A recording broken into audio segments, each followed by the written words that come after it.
I'm lost. Hello, Matt Helbig. Happy Friday. Hey, email geeks, what's up? We've had these Brandless emails kind of in the trough for a while, and I think that we dropped them originally because I was having a conniption about text and email. And I still have that same conniption.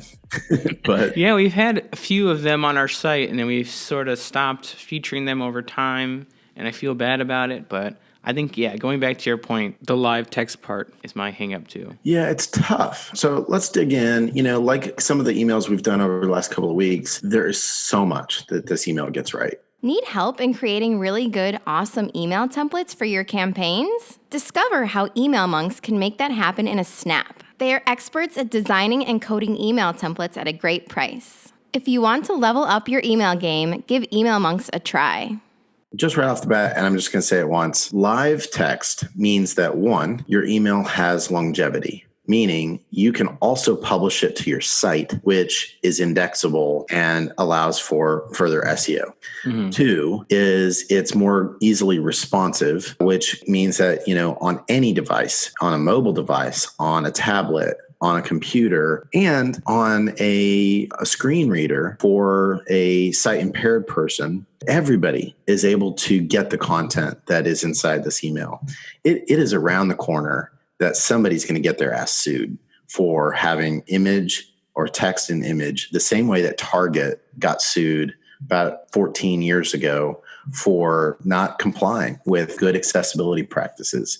So don't be the first to get sued. I've read a lot of posts about, accessibility being a real point of design innovation. If you're taking your company seriously, accessibility is a big part of your design mindset. That's right. Yeah. And to be honest, if you are doing accessible design and development, it naturally creates the pathway for you to do a lot of other kinds of innovation. So for instance, in an image like this, you can make several images and split test those or multivariate testing, but it's a lot harder than just, setting up multivariate testing in your email client and saying, all right, well, we're going to focus on Echo Picnic in this one, but in the next one, let's talk about 4th of July or whatever it is that's sort of kind of good old American or something. Like, let's see where our audience vibes with. So there's just a lot to it. So that's aside. You guys hear us talk about this all the time. I'm not going to hammer on it more than I already have. Let's talk about the things that are really working in this email. There is so much clarity in these emails because it is really clear hierarchy.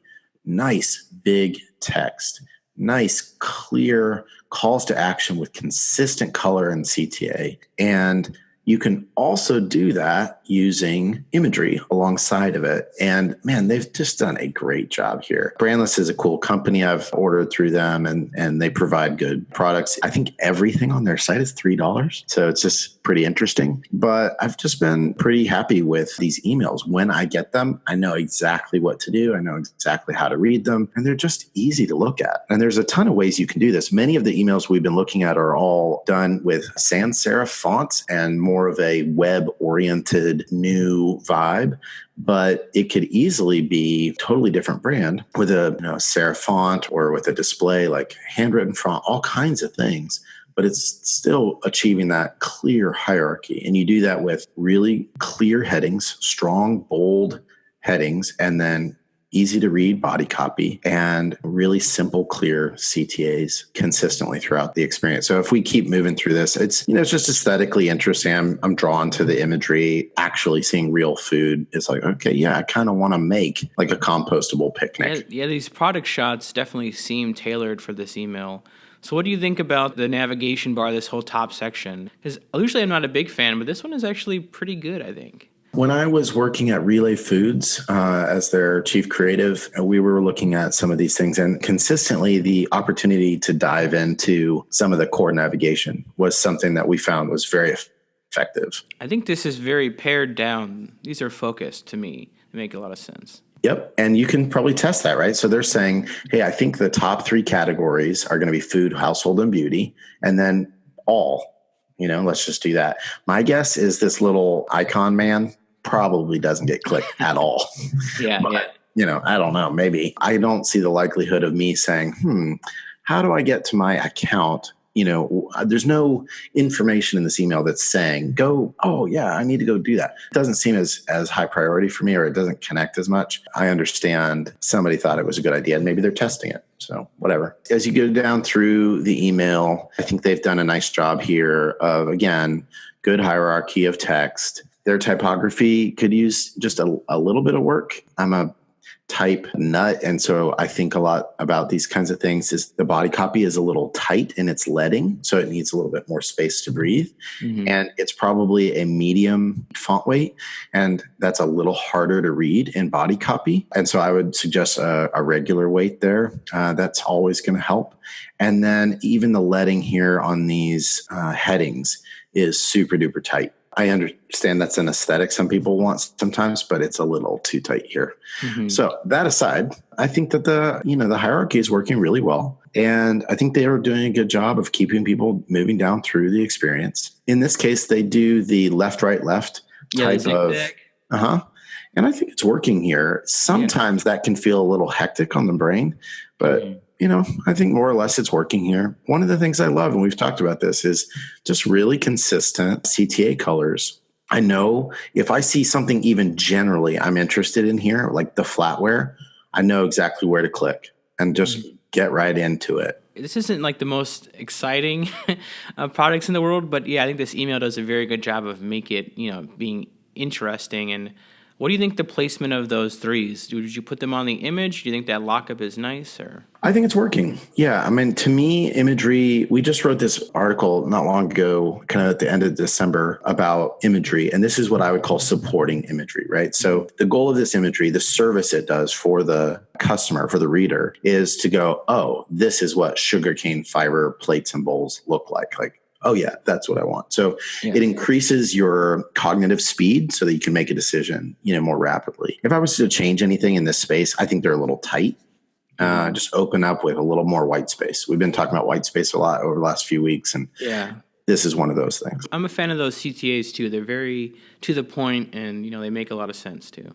Yeah, shop flatware, shop tableware, shop hot beverage cups. And then they follow it with shop $3 goodness. And I guess that's, shop everything. I feel like that could use maybe some copy above it to kind of lead in to just generally see what people are. Yeah, maybe like not what you're looking for or something. Yeah. Exactly. Yeah, that's right. I do like this sort of call out for the biodegradable picnic bundle. So you can sort of see a grouping of all these things. I do think it's helpful to call out here. They're doing a good job of using product photography. And in some brands, that is vitally important. You could not get away with kind of crappy photography in some of this stuff because it needs to feel like it's worth the value that they're proposing. It needs to feel simple. It needs to feel like effective, because even though everything's only $3, for $3, it's not cheap. You're getting something special and you feel like you're paying for it. And so, they're doing a good job. I'm sure they're doing well as a business, but this product photography really elevates the brand to feel that way. And then this is an interesting part. They end up using this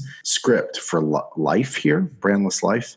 And I think that is an interesting way for the brand to start communicating something about not just product, right? So that's an interesting, brand choice there. They're showing some information from a blog post. I will say, if it were me, I would try and find one more type of layout. So it looks like they use the same tablecloth, and they could have just shifted that up a little bit, and it would have created just a little bit more visual interest. Because right now I'm thinking, well, I just saw that photo. I think this could use a little extra work, this section in general. Well, what would when it comes to that, read more kind of looks a little out of place. And then that, that little byline is a little too big, in my opinion. It almost trumps the text of the copy. So I think in general, I like the idea of bringing in a product blog post into, content piece into the promotional email. Yep. But maybe doing that in some other way would be more successful. To your point about the read more, I would probably make that a CTA, like a button. And then the other thing, it's interesting. For me, I understand why you would put a byline, but I have no idea who Shannon Vestal Robson is. And so for me, it's like, what's okay, it's by a person. I knew it was by a person. So what does the byline do for me? I think that is what, why would you put a byline? Because it connects with me somehow. Now, it could be that for the audience that's shopping for this, the fact that this was written by a woman might help, right? That could be interesting. I like something like a title too that could have been helpful, maybe like head of community or something like that. There you go. And yeah, that could have added to that. It does look like it's looking to like their blog, but maybe that's not as clear to me too. I'm not sure if this is like a third-party site or Yeah, I really like this little errant carrot here. I'm not really sure. That might have just been a code issue that I think that is went into when we uploaded this to our site. Yeah, probably so.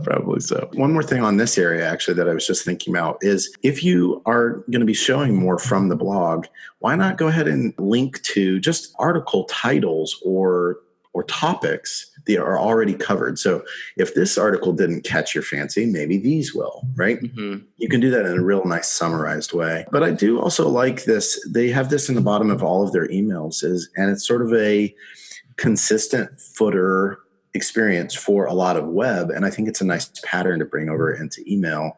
And that is a really simple way to tap into any of these categories for shopping. This everything in the kitchen sink bottom navigation, I'm a fan of, if they scroll down this far already, why not, give them a bunch of links or something that they might be interested. Because the rest of this email too is, I'm not sure, the footer is maybe like some social links or legal, something like that. Yeah, but people have kind of already dipped out most likely. So throwing some bottom links are pretty great. So well, and if you are consistent about it, then at any point they always can start to get into that habit of, I'm going to go down to the bottom where I know that there's going to be that information. So consistency is really key in that area, but I think it's very valuable. I'm glad they didn't put this entire navigation at the top of the email. I am a little worried on two parts. I think these images look pretty blurry or pixelated right next to the live text. I think these images could be saved at 2x, especially with that great product photography. Also, I think this mobile view is going to look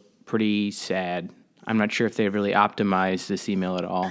Yeah, that's a good question. I think that probably this dual stack like this, it's not going to translate because you can see that's just one image unless they serve up a different image entirely. Do you want to resize real quick? You can resize. Okay, cool. I'll do that. I just didn't want to mess up our video. No. Sad. So sad. Nothing. Yeah, on a phone, I think those CTAs just get a little too small to really click on. I mean, the whole image will be clickable just because how it's made.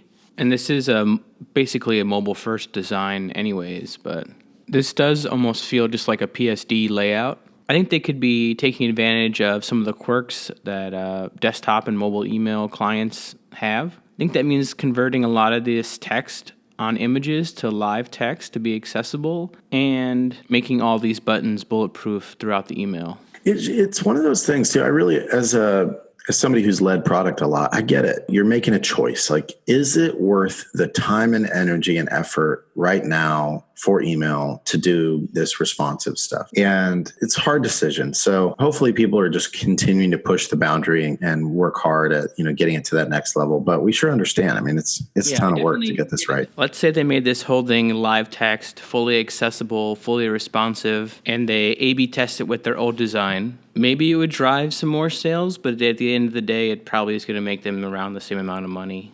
But at Really Good Emails, I think we really still want to push for accessibility whenever we can get it. With some really well-coded templates, maybe this saves them time long term. They don't have to lay it out every single week and cut it. I think there's opportunities to make this build process a lot easier while also being accessible and fully responsive. All right. Well, good work, dude. Have a fantastic weekend, and all you email geeks as well. And we'll see you out there. You too. Bye. Ciao. Like a king.